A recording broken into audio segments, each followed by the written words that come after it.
Hello বন্ধুরা, এখন তো বাজারে অনেক কচুরি উঠেছে, তাই লোভ সামলাতে না পেরে আমি বানিয়ে ফেলাম কচুরলতির রেসিপি। আমার তো কচুরলতি খেতে ভীষণ ভালো লাগে। আর তোমাদের কার কার কচুরলতি খেতে ভালো লাগে আমাকে অবশ্যই কমেন্ট বক্সে জানিও। তো বন্ধুরা, তোমরা সবাই কেমন আছো? আশা করি ভালো আছো, আর আমিও অনেক ভালো আছি। আর তোমরা দেখছো সম্পার ছোটো রান্নাঘর। তো চলো রেসিপিটা শুরু করা যাক, আশা করি তোমাদের খুব ভালো লাগবে। তো দেখো, এখানে কচুরলতিগুলোকে আমি ছোটো ছোটো করে কেটে নিয়েছি। আর এখন আমি এটাকে ভালো করে ধুয়ে নেব একটু। তো দেখো, ধোয়া হয়ে গেছে। আর এখন আমি লতিগুলোকে কম করে 5 থেকে 7 মিনিটের জন্য ভাপিয়ে নিব। তার জন্য দেখো, এখানে আমি একটা কড়াই নিয়ে নিয়েছি। আর কড়াইতে দিচ্ছি জল। আমি এখানে 1 মগের মতো জল দিয়েছি। আর দিয়ে দেবো এখানে সামান্য পরিমাণে লবণ। লবণটা দিয়ে এখন আমি এখানে কচুরলতিকে দিয়ে দিব।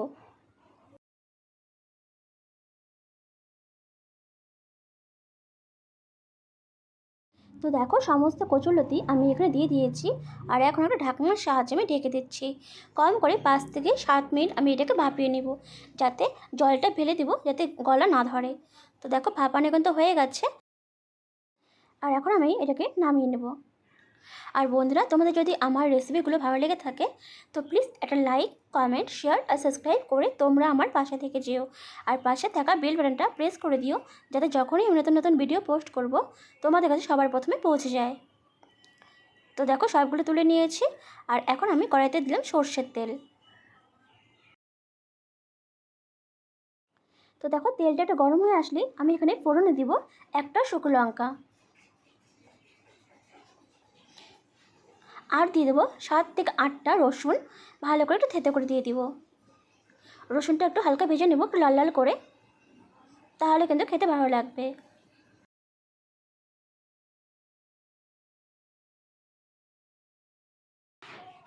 আর দিয়ে দিচ্ছি সামান্য পরিমাণে কালো জিরে ফোড়নে।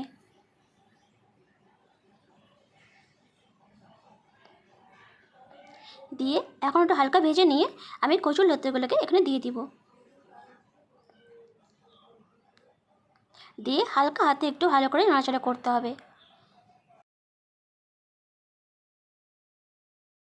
তো দেখো, একটু হালকা নেড়েচেড়ে নিচ্ছি।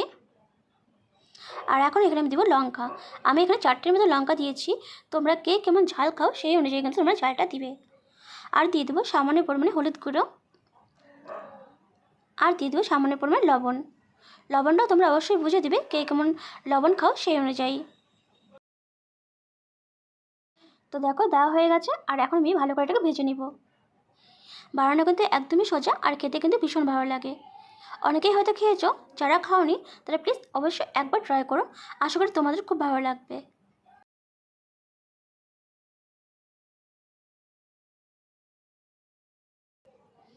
তো দেখো, অনেকটা কিন্তু ভাজা হয়ে গেছে। আমি আর একটু ভেজে নেব।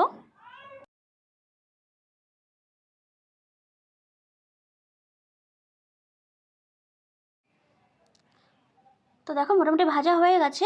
আর একটু হালকা ভেজে নিয়ে কিন্তু আমি নামিয়ে নিব।